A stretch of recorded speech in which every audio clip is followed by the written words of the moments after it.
Assalamualaikum warahmatullahi wabarakatuh. Hamidanillah wa musalliyan wa musalliman ala Rasulillah Sayyidina Muhammad ibn Abdillah wa ala alihi wa sahbihi wa man walah. Amma ba'du. Para pemirsa, para pengikut dan para pecinta channel YouTube MZT Malang Raya.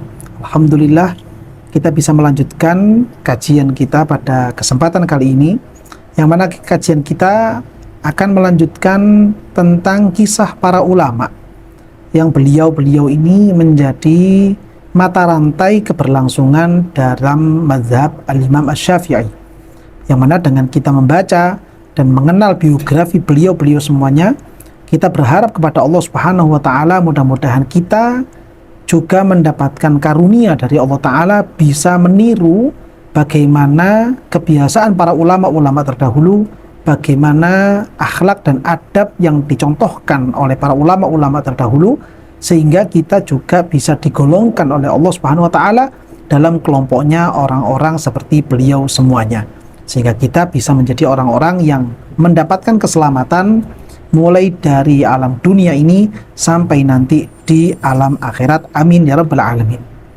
Yang mana pada kesempatan kali ini sosok ulama yang akan kita bahas yaitu ulama yang menjadi kakek dari penulis kitab Tabaqatus Syafi'iyyatil Kubra. Kita mengenal sosok ulama yang menulis kitab Tabaqatus Syafi'iyyatil Kubra, yaitu beliau Al-Imam Tajuddin As-Subki. Lalu Al-Imam Tajuddin As-Subki ini, beliau memiliki ayah yang bernama atau lebih dikenal dengan sebutan Taqiyuddin As-Subki. Nah, Al-Imam Taqiyuddin As-Subki ini memiliki ayah yang bernama Abdul Kafi.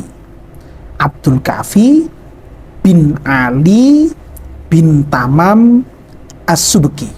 Nah, sosok beliau inilah yang akan kita bahas pada kesempatan kali ini. Beliau adalah kakek dari penulis kitab Tajuddin, penulis kitab Tabaqatus Syafi'iyyatil Kubra oleh beliau Tajuddin As-Subki. Nama beliau seperti tadi yang telah kita sebutkan, telah kita baca bersama, adalah Al-Imam Abdul Kafi.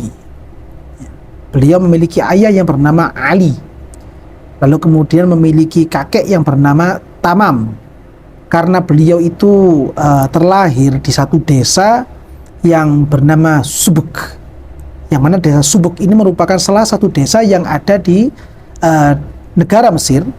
Maka beliau dikenal atau mendapatkan gelar di belakang dengan sebutan As-Subki.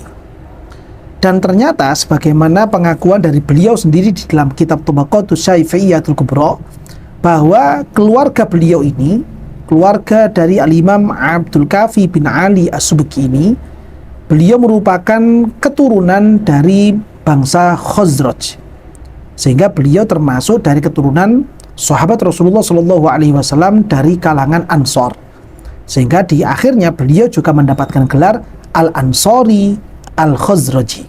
Nah, ini satu hal yang penting untuk kita ketahui bersama, bahwa keluarga beliau mulai dari Al-Imam Abdul Kafi bin Ali As-Subki atau putranya yang kita kenal dengan sebutan Al-Imam Taqiyuddin As-Subki, atau juga cucu beliau yang kita kenal dengan sebutan Al-Imam Tajuddin As-Subki, beliau semuanya merupakan keturunan dari marga Khazraj, keturunan dari sahabat Rasulullah SAW dari kalangan Ansor.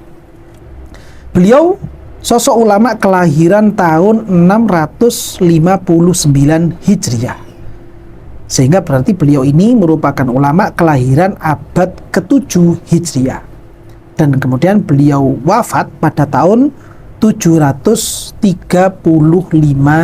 Hijriah.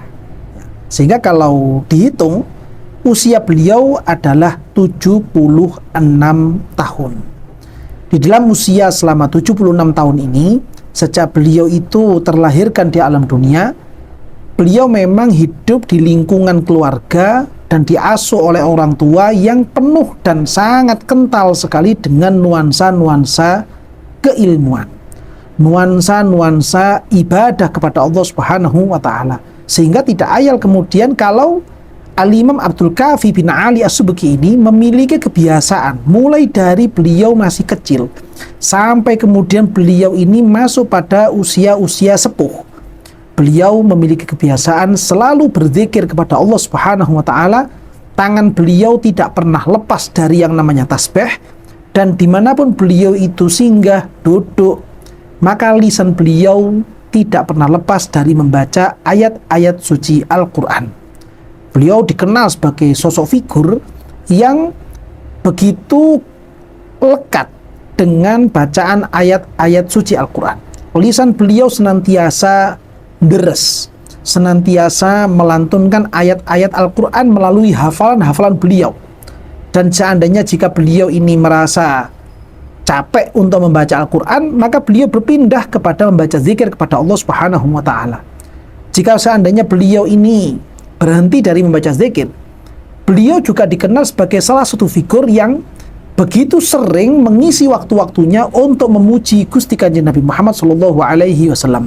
Sehingga beliau dulu ketika masih hidup, dan beliau kira-kira 5 tahun sebelum beliau wafat, ulama-ulama di sekelilingnya, para santri-santri beliau yang menjadi ulama-ulama besar, sering menyebut beliau sebagai Madihun Nabi, karena saking seringnya beliau di dalam memuji Gusti Kanjeng Nabi Muhammad SAW. Sampai beliau di masa sepuhnya, sebelum 5 tahun sebelum meninggalnya beliau sering disebut atau dijuluki sebagai Madihun Nabi. Di sisi lain, beliau memiliki keilmuan yang sangat kuat sekali, terutama di dalam bidang hadis dan fikihnya Imam Syafi'i. Di masa-masa berikutnya kemudian beliau ini memiliki kebiasaan tidak pernah lepas dari ibadah kepada Allah Subhanahu wa ta'ala. Sehingga dari keistiqomahan beliau yang seperti ini, tak ayal kalau kemudian Allah Subhanahu wa ta'ala memberikan keberkahan di dalam keturunan beliau. Sehingga kemudian dari beliau inilah muncul satu ulama besar yang memiliki pengaruh luar biasa di hari-hari sekarang, sampai yaitu putra beliau yang terkenal dengan sebutan Al-Imam Taqiyuddin As-Subki. Yang mana kita kenal sosok figur Al-Imam Taqiyuddin As-Subki merupakan sosok figur penulis kelanjutan kitab majmu'nya Al-Imam An-Nawawi. Yang mana waktu itu Imam Nawawi ini menulis syarahnya Muhadzab mulai dari awal muqaddimah sampai pada bab riba. Lalu kemudian kelanjutannya dilanjutkan oleh putra beliau yang sekarang sejarahnya sedang kita baca ini, yaitu Al-Imam Taqiyuddin As-Subki. Jika kita misalkan mengenal tentang kitab Fatawa As-Subki, yang mana kitab Fatawa As-Subki ini merupakan tulisan atau buah karya kumpulan-kumpulan fatwa dari putra Al-Imam Abdul Kafi As-Subki barusan yang kita baca. Ini merupakan satu bukti real, satu bukti nyata bahwa seberapa kita dekat kepada Allah Subhanahu wa ta'ala, maka di situ juga akan memunculkan keberkahan-keberkahan di dalam kehidupan kita. Bahkan keberkahan itu tidak hanya dirasakan oleh orang yang melakukan ibadah tersebut, orang yang dekat kepada Allah Subhanahu wa ta'ala tersebut, bahkan keturunan-keturunannya juga akan mendapatkan keberkahan-keberkahan yang seperti demikian. Sehingga dari apa yang tercontohkan, dari apa yang tergambarkan dari sosok seorang ulama besar yang bernama Al-Imam Abdul Kafi bin Ali As-Subki ini, kita berharap juga bisa mencontoh perilaku beliau.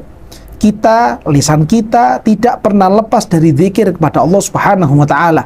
Lisan kita tidak pernah lepas dari membaca ayat-ayat suci Al-Quran, baik itu secara melihat langsung kepada mushaf, atau mungkin kita mengandalkan hafalan-hafalan yang ada di dalam hati kita semuanya. Demikian juga jangan sampai kita menjadi orang-orang yang lengah dari memuji Gusti Kanjeng Nabi Muhammad SAW, karena dengan memuji Gusti Kanjeng Nabi akan mendatangkan keberkahan yang luar biasa. Dan kita warnai kehidupan kita ini dengan keilmuan-keilmuan, sehingga kita bisa menjadi hamba-hamba yang dekat kepada Allah dan juga dekat kepada Gusti Kanjeng Nabi Muhammad SAW. Mudah-mudahan dengan kita membaca biografi beliau ini, kita bisa meniru bagaimana tapak tilas yang telah dicontohkan oleh beliau, sehingga kita bisa menjadi kelompok orang-orang seperti beliau ini. Mudah-mudahan apa yang kita panjatkan, apa yang kita harapkan dikabulkan oleh Allah Subhanahu wa ta'ala. Amin ya rabbal alamin.